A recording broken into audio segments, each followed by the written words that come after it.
5 minutos de fama especial BBB 26. Oferecimento, tudo vira doce, transformando seus momentos felizes em doces.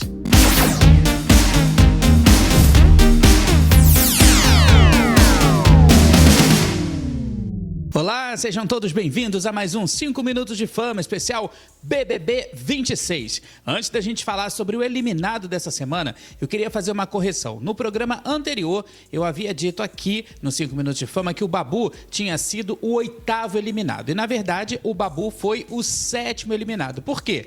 Porque o Breno não foi eliminado naquele paredão, né? Foi um paredão falso. Então, fazendo essa correção, o Babu foi o 7º eliminado no 8º paredão. E hoje a gente vai falar sobre o 9º paredão que eliminou o Breno. Exatamente, o Breno saiu da casa na noite de ontem com 58,96% dos votos. Ele foi para esse paredão através da indicação do líder Alberto. Em segundo lugar ficou a Ana Paula, que foi parar nesse paredão pela dinâmica da pedra, papel e tesoura. Ela teve 25,17% dos votos, seguido pelo Leandro Boneco, que também foi parar nesse paredão pela dinâmica da pedra, papel e tesoura, e ele teve 15,87% dos votos. Só fazendo uma observação aqui, nessa porcentagem, nesses indicados para o paredão, a Solange Couto também foi indicada para o paredão, né? Só que ela conseguiu, ela foi a mais votada pela casa, só que ela conseguiu sair desse paredão pela dinâmica do bate e volta. Foi só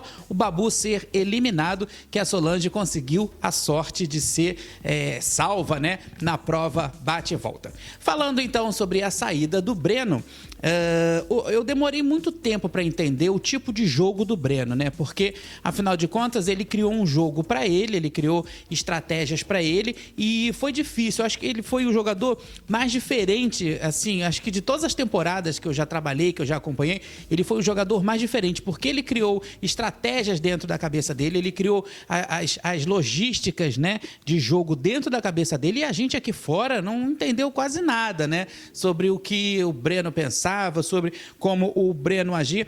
A gente percebia, assim, que ele estava dentro do jogo, que ele queria muito realmente estar no Big Brother Brasil, mas a gente não viu, não conseguiu entender como o Breno fazia as suas jogadas. Eu acho que isso implicou muito e eu acho que isso também causou um pouco de, não vou dizer antipatia, mas causou um pouco de rejeição por conta do público aqui fora, que afinal de contas a gente gosta de jogar junto, a gente gosta de escolher os nossos favoritos, a gente gosta de escolher os nossos mocinhos, os nossos vilões, e não foi isso que aconteceu com o Breno. O discurso do Tadeu deixou isso tudo muito claro, isso tudo que eu acabei de falar, isso tudo ficou muito claro a partir do momento em que ele falou sobre a segunda chance. Exatamente, o Breno, ele entrou no Big Brother pela Casa de Vidro, mas ele só foi para a casa do Big Brother por conta da desistência de um outro participante da Casa de Vidro. E aí logo depois ele teve a oportunidade de ir para o quarto secreto, né, de ir para o paredão falso, voltou do paredão falso e aí no discurso o Tadeu perguntou, tá, e o que você fez? O que você fez com a sua segunda chance? Nada, pelo menos foi isso que a gente conseguiu enxergar aqui do lado de fora. O Breno, ele não fez absolutamente nada com essa segunda chance dele. Na verdade, ele fez. Ele passou a ter algumas percepções, passou a ter algum tipo de visão ali sobre certos jogadores, mas foi difícil para a gente entender, foi difícil para a gente aqui fora fazer essa leitura. É preciso valorizar a segunda chance, a oportunidade. E quando ele voltou do quarto secreto, ele percebeu quem ali eram os aliados, quem estava contra ele, quem tinha comemorado. E como o Tadeu disse, foi um estilo repetitivo. Ele manteve a mesma postura de quando ele, antes do quarto secreto, né? Antes dessa eliminação falsa. Ele manteve ali, continuou mantendo a mesma postura e ele precisava sim ter arriscado novos ares. A saída do Breno mexeu um pouco com a casa. A gente percebeu que teve ali aquela comoção na hora do cortejo e pela primeira vez, se eu não me engano, nessa edição, todo mundo foi pro gramado, para a parte externa da casa se despedir do Breno. Isso ainda não tinha acontecido. Eu acho que faltou muita iniciativa do Breno, faltou ele se impor mais, porque personalidade ele tinha. Eu acho que lá atrás também, quando teve aquela coisa toda dele poder escolher qual grupo ia ficar, ele ficou pulando entre o grupo do Babu e o grupo da Ana Paula, e teve um momento que ele saiu do grupo da Ana Paula, foi pro grupo do Babu e deixou claro que ele não estava jogando com a Ana Paula, ainda que estivesse no mesmo quarto do que o dela, né? Mas aí a gente percebeu o quê? Que como ele não conseguiu se consolidar nem dentro do grupo do Babu, nem com o grupo da Ana Paula, ele acabou optando por fazer um jogo sozinho. E a gente sabe, a gente que acompanha Big Brother, a gente que entende um pouquinho sobre o jogo, né, aqui fora, a gente sabe que jogador solitário tem poucas chances de avançar no game. Assim que o Breno chegou no palco, a primeira pergunta que o Tadeu fez foi a seguinte: Breno, por que um jogo tão frio? E eu acho que essa pergunta estava engasgada em muitas pessoas, em muitos de nós telespectadores. Aí o Breno disse o seguinte, que esse jogo frio dele se deu porque se ele forçasse ser outra coisa, ele iria acabar se perdendo ainda mais lá dentro da casa. Quer dizer, ele acabou confessando também que ele realmente estava perdido ali. Eu acho que sim, ele ficou em cima do muro durante um grande período do jogo, ele ali ficou pulando, como eu disse aqui, de grupo em grupo, ele sondava o que estava acontecendo, mas eu acho que a falta de posicionamento dele lá dentro acabou fazendo com que ele ficasse realmente perdido, como ele mesmo disse. E ele disse ainda que tinha medo de perder a mão e explodir, ou seja, talvez aqui fora ele tenha um comportamento mais se impondo mais, né?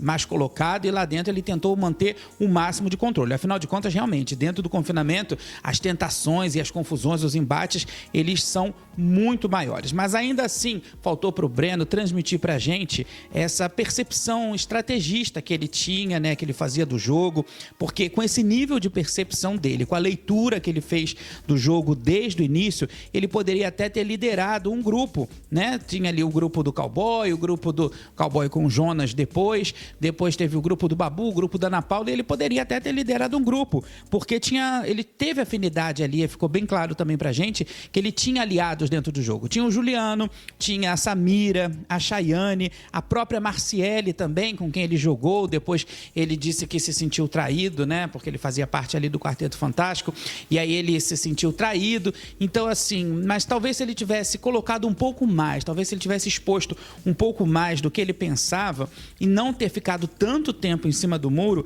eu acho que teria feito com que ele conseguisse chegar no top 10. Quando ele se aproximou do Babu, eu cheguei até a desconfiar que ele fosse fortalecer essa aliança, né? Que ele fosse ali concretizar isso tudo. Afinal de contas, foi logo depois que ele voltou do quarto secreto, mas aí acabou que nada aconteceu. Ele continuou na mesma forma de como ele tinha, de como ele jogava antes do quarto secreto, e ele chamou, ele definiu esse posicionamento dele no jogo como uma autonomia do próprio jogo. Então, assim, é aquilo, né, que eu já disse, não dá para jogar sozinho. O Big Brother é um jogo onde você joga com todo mundo, mas você tem que ao mesmo tempo defender o seu, então não dá para ficar jogando sozinho, não dá para criar um jogo sozinho na cabeça. E o Leandro já tá percebendo isso, já tá mexendo ali os pauzinhos dele, né, o boneco, para poder se fortalecer e se juntar ali com algum tipo de aliado, que ele tá precisando. Só a Solange não vai salvar ele dos próximos paredões. Então, assim, eu acho que faltou essa percepção pro Breno. A gente deseja muito boa sorte pro Breno aqui fora no mundo real e que ele consiga realizar todos os sonhos dele. Afinal de contas, agora ele é um ex-BBB, não é verdade, gente? Então, boa sorte pro Breno e tudo de bom para ele. A gente fala agora sobre o Sincerão, mais uma dinâmica frustrada, muitos comentários na internet, não por conta do resultado da dinâmica, mas pela própria dinâmica em si. Nessa semana, o Sincerão, ele foi o cantinho dos bobos, uma altura dessa do campeonato, o jogo já fervendo, esse elenco aí botando para quebrar, um monte de acontecimento na casa, e a direção me coloca um cantinho dos bobos. O que era o cantinho dos bobos? Era uma dinâmica onde cada participante escolhia outros 2 jogadores, né? E aí ele tinha que colocar uma plaquinha em um jogador que era feito de bobo e o outro que fazia os outros de bobo. Essas plaquinhas que eram coladas na testa. Os participantes que estavam, os 2 participantes indicados, eles não tinham direito à réplica. E aí, claro, acabou rolando discussão da mesma forma, mesmo sem direito à réplica. Não teve absolutamente nenhuma novidade, são os mesmos embates que nós já conhecemos, né? Os tradicionais embates. E assim, é muito cansativo para a gente poder assistir a esse tipo de dinâmica por causa da gritaria, do tumulto, da confusão. Então, realmente fica complicado. Não é um Sincerão gostoso de assistir, né? Onde a gente ali vibra de repente, em ver o nosso vilão levando uma geleca, ou o nosso mocinho também sendo atacado pelos seus adversários, ou a mocinha, no caso, ou a vilã também. Então, assim, faltou. Acho que está faltando um pouco disso no Sincerão, está faltando um pouco mais de emoção. E ainda para completar toda essa situação, gente, o público da TV aberta não está assistindo a dinâmica completa. A gente tem um gostinho ali na TV aberta, né? Já bem no finalzinho do programa, mas o restante, quem quiser que assista no Globoplay. Eu fico pensando, e o cara que não tem Globoplay, né? O telespectador que não tem Globoplay, que não é assinante, como é que ele fica? Ele não assiste? Ele assiste só no dia seguinte, se tiver um VT, né? Se tiver na terça-feira, se tiver algum VT sobre o Sincerão. Acho que está faltando um pouco mais de carinho com o Sincerão, que foi uma dinâmica tão gostosa criada, né? Para a gente poder se divertir, para poder ter aquela lavagem de roupa suja. Mas eu acho que tudo com educação, tudo com moderação, eu acho que isso é que está faltando. Então, a gente fica aguardando se vai ter alguma reviravolta ainda no Sincerão, com dinâmicas mais interessantes, mais atraentes, mais atrativas para a gente como telespectador. E claro, essa mudança no Sincerão, ela precisa acontecer urgentemente, porque, vou confessar, tá ficando difícil, tá ficando cansativo toda segunda-feira assistir a mesma coisa, os mesmos embates, a mesma historinha no Sincerão. Breno, você teve uma chance que pouca gente tem nesse jogo. Entrou no quarto secreto, viu, ouviu, entendeu tudo o que estava acontecendo. E mesmo assim decidiu voltar e continuar atacando o cristal da temporada. Só que aqui fora o jogo também é jogado. E dessa vez a resposta veio. A torcida dela decidiu. Breno, quem sai hoje é você. Tá vendo, Tadeu? Até o público ela manipula. Tem que bater palma mesmo. O jogo dela vai longe, viu? Olha isso aqui, gente. O povo arrumou isso no escuro? Não é nem do meu tamanho o negócio. Ó, não tem condição. Aqui, ó, não é nem do meu tamanho. Já não tem jeito. Não vou usar. Eu vou tocar no conversa. Não vou usar.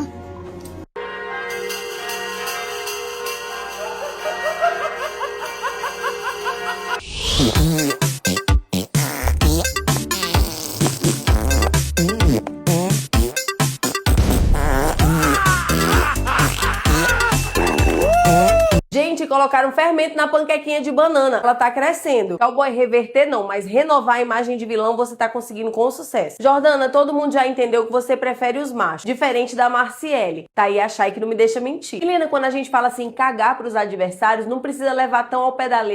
Ser ou não ser? Essa frase é do Shakespeare. Essa frase é do Shakespeare.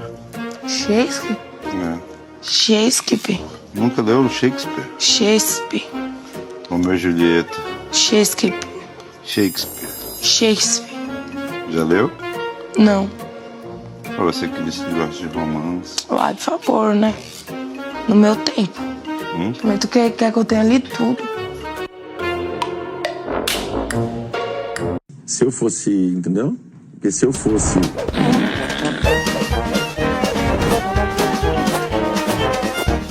Não pode jogar como faz.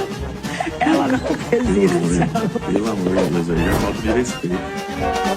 O nosso programa tá chegando ao fim e olha, gente, a madrugada foi animada lá dentro da casa, viu? A madrugada dessa quarta-feira. O Cowboy se reuniu com a Marciele e com a Jordana, eles fizeram aquela tradicional reunião de condomínio lá no quarto do líder, isso porque já tá acabando a liderança, então eles estão aproveitando ao máximo esse espaço. Mas aí fizeram um levantamento sobre tudo o que aconteceu. O Cowboy disse que a conversa que ele teve com o Breno na segunda-feira, depois do Sincerão, foi muito decisiva, que ele acha que foi muito decisiva para a eliminação do Breno. Coitado, mal sabe ele, não é verdade? Mas assim, o jogo segue na casa. Ana Paula teve uma conversa com o Leandro também, com o boneco. O Leandro agradeceu a ela. O Leandro que sempre deixou muito claro que a Ana Paula o acolheu nos paredões que ele foi, assim que ele chegou na casa também. Então assim, vamos ver, será que alguma coisa vai mudar? Porque não existe mais o grupo do Babu. O Leandro tá sozinho com a Solange Couto. E aí, o que vai acontecer? E também ontem, na terça-feira, teve aí um momento muito interessante entre a Solange e a Ana Paula. A Solange achou a medalhinha de ouro da Ana Paula na piscina, entregou para Ana Paula e ganhou um beijo da Ana Paula. Olha só, gente, ganhou um beijo na testa da Ana Paula. Então, assim, tem muita coisa ainda, muitas reviravoltas que podem acontecer. O Quinta Série também já baixou um pouco a guarda em relação à Ana Paula. O jogo ainda tem muitas reviravoltas. Agora, são 12 participantes na casa, falta muito pouco para o top 10. E você, já fez as suas apostas? Você já começou a fazer o seu bolão? Quem será que vai para o top 10? Agora a gente vai ter mais 2 paredões